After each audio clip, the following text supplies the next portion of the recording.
Hello and welcome to another edition of Ask Ron. So this is one I had to do in response to big backlash over MD taking down Bostin Loyd's video, his first episode of Real Talk with Bostin Loyd. So everyone wants to know, why'd you take it down? A lot of people are upset. You know, I'm not happy that we had to take it down, but we did have to take it down. So let me give you a little bit of background on how the video or the show came to be. You know, I've been corresponding with Bostin off and on for a few years now. Started off really disliking the kid and everything he stood for, and you know, over the past couple of years I've gotten to know him a little better. He's matured, he's changed his point of view, not as reckless in the things he talks about and advises as he used to be. You know, it's all relative. He was actually up here recently. His fiancée, Ariella, she's from Rhode Island, so they were up visiting around the holiday season. And he came up to the gym I go to, and I put him through a workout, and we started talking. And it occurred to me that, you know, we have a few different shows weekly on MD. We have Kevin Levrone, we have Greg Valentino, we have Christian Duque.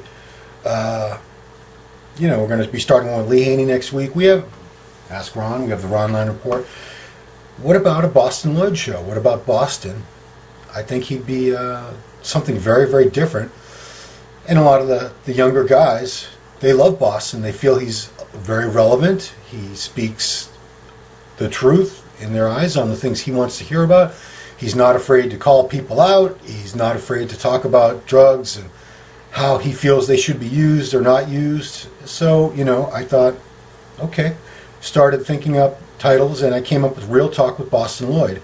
And Bostin was down for it. Bostin was very excited if, you know, on the condition that he would not be censored. He would be allowed to say whatever he wanted, and we would not edit his comments in any way or censor him in any way. And, you know, I thought, okay, sure, that's unfiltered, raw Bostin. Let's do it. Let's give it a try. And, you know, I had some reservations and doubts. I wasn't sure it was going to work out because I know Bostin. I've watched his videos. I know he goes after people sometimes very, very specifically. I know that he says he doesn't say anything untrue, and I don't believe that he ever intentionally says anything untrue. I've said this before. One thing I do respect about Bostin is I believe he's very honest. He doesn't lie. I really mean that. I don't believe Bostin lies. So if he says something, he believes he has evidence to back it up. So anyway, long story short, I didn't want another interview format, side-by-side thing, like I do with Kevin, like I'll be doing with Lee, like I do with the Ron Line. You know, I think people get sick of looking at this mug, you know, as handsome as I am and all. But I said, let's just have it like your YouTube videos. You're looking to the camera, speaking your mind, saying whatever. And, you know, I put up a thread on the MD forum soliciting questions from the members, and they came up with a lot of good questions. But, of course, I left it up to Bostin to talk about anything he wanted. So, Bostin delivered. He really delivered. He put out a video. It was almost an hour long, and it went up on Thursday morning. I'm making this on a Friday night. It's probably going to go up. You're probably going to see this on Saturday, maybe even Super Bowl Sunday. As soon as I watched it, immediately I had concerns. And, you know, eventually others in the MD staff also had concerns. And we decided, it was a group decision eventually, that we had ethical reservations about some of the content. It wasn't really a good fit for MD. It was in our best interest to take the video down. Again, I didn't want to take it down. I thought it was something completely different from what we've been doing, and Bostin's completely different from everyone else that we have doing shows for MD. And like I said, I like Bostin. I like him, and I respect the fact that he's not afraid to speak his mind. It's just that you can't always say everything that you want to, and there's not going to be any consequences or repercussions. This is the United States of America in 2018, and unfortunately, freedom of speech is one thing, but you can't just say anything. And I want to leave it at that. I'm not going to get into detail on what he said about who or what that might have been troublesome. he reposted it on his own YouTube page, which is it's his video, it's his property, so he certainly was free to do that. And if you want to look at that and come to your own conclusions as to the things that he talked about that sort of led us to decide that this probably wasn't the best fit for musculardevelopment.com and our brand and our website. And moving forward, I really wanted this to work. I really, really did. This was my pet project. It was my idea. I'm the one that talked Boston into it. He was very willing to do it. He was eager, and he did a great job. Absolutely, he delivered on what he said he would do.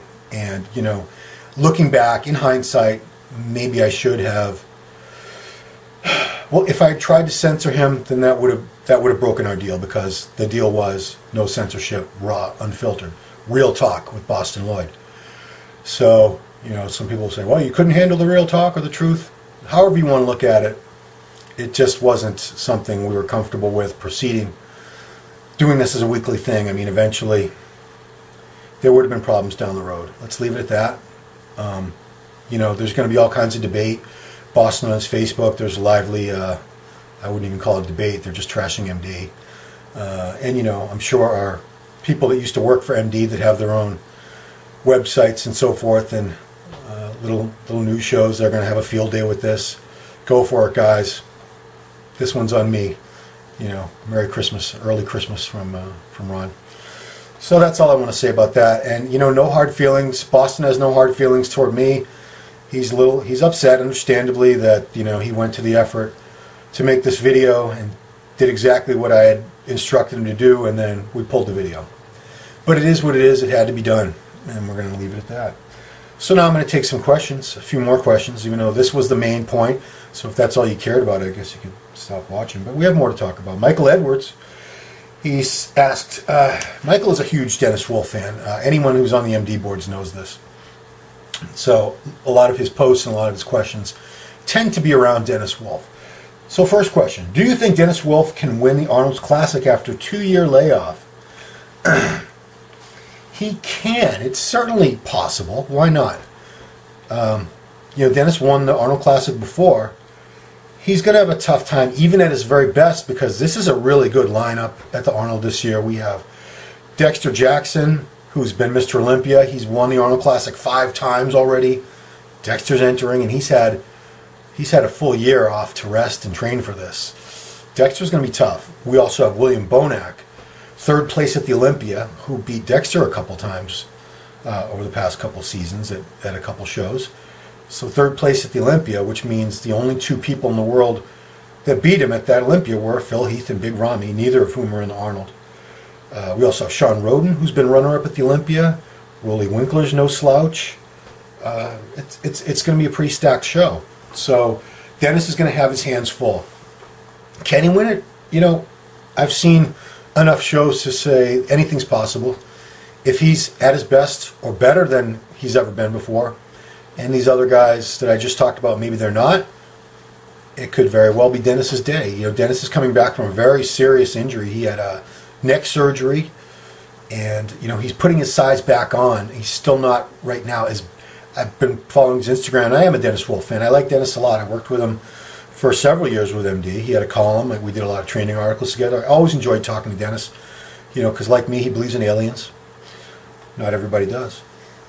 They're real, trust me. But it's going to be tough for him. He's still trying to get to his normal 270 or so lean. I think he's actually pretty close. He's not far off at all.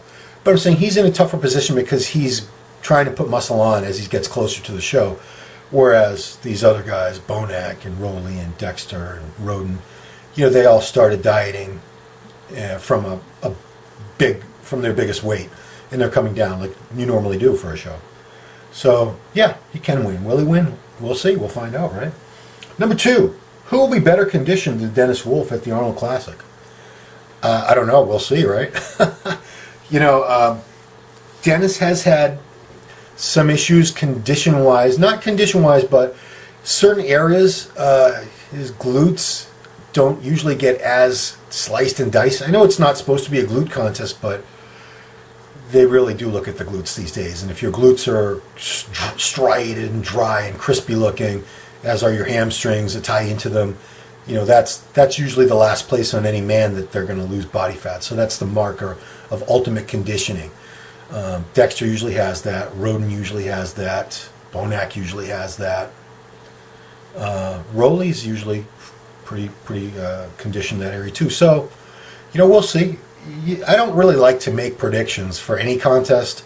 Who's going to be the biggest? Unless it's Rami. Rami's going to be the biggest. But who's going to be the best conditioned? You never know, because these things change hour by hour as they get very close to the show. Somebody could be looking. We've seen all these pictures in the hotel room, videos where they're flexing in the hotel room 2 hours before judging, and they look amazing.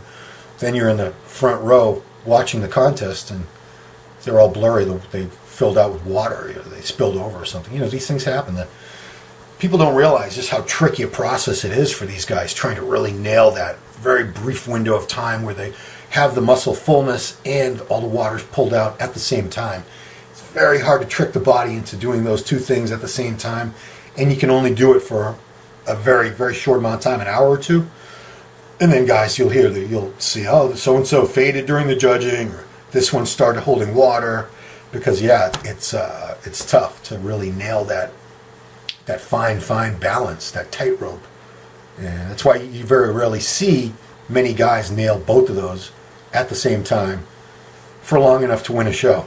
So, we'll see. Number 3 is a silly question, but, I take all questions on this show.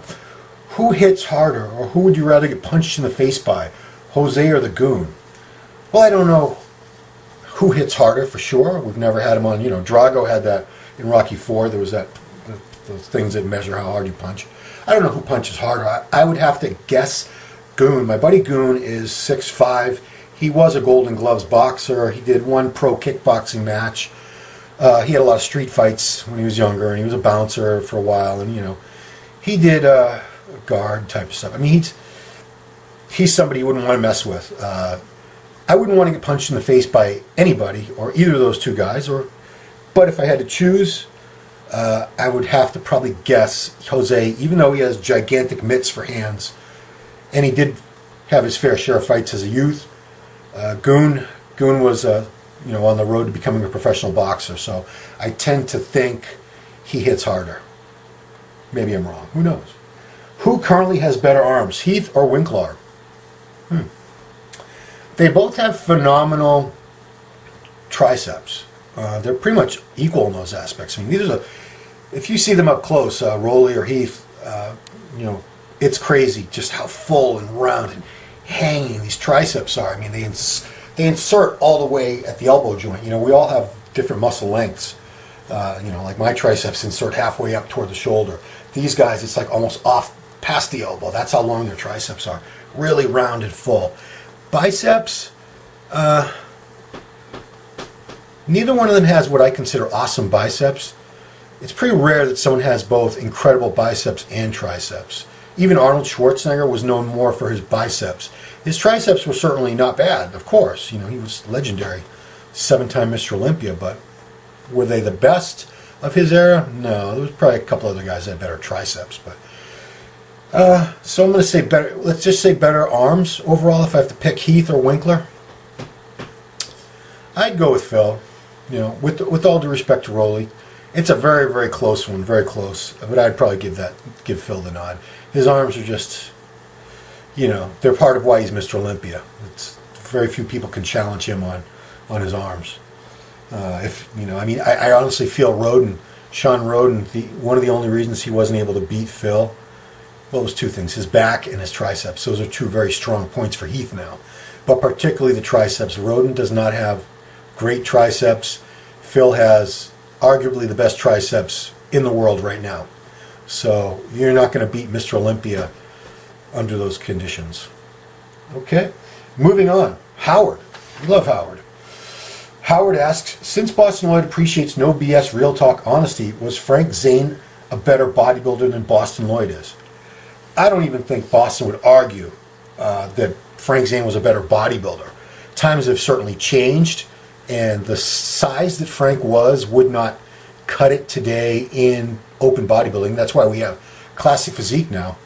I don't even know if Frank would be able to win the Classic Physique Olympia, because we have some very genetically gifted guys who have all the things Frank had, which is this amazing symmetry and proportion and shape, but they also have more fullness and roundness to the muscles. Breon Ansley is a perfect example. That's a hell of a physique. I really don't think Frank could have beaten Breon head to head. As far as, Bostin, I don't think he ever claimed to be a great bodybuilder. He's yet to win. He's yet to go to the national level. He's always done local and regional level shows.